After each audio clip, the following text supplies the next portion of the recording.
Hey guys, today I will show you how to change the language in Dota 2.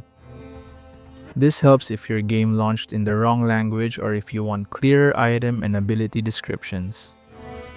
First, open Dota 2.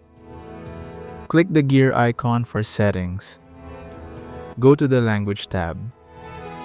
Here, select the language you want from the list. After that, restart the game to apply the change.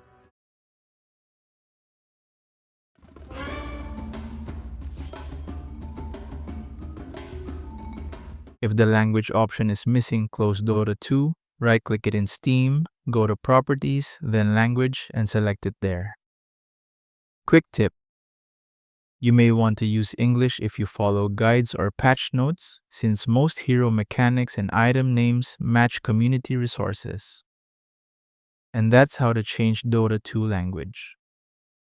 Thank you so much for watching.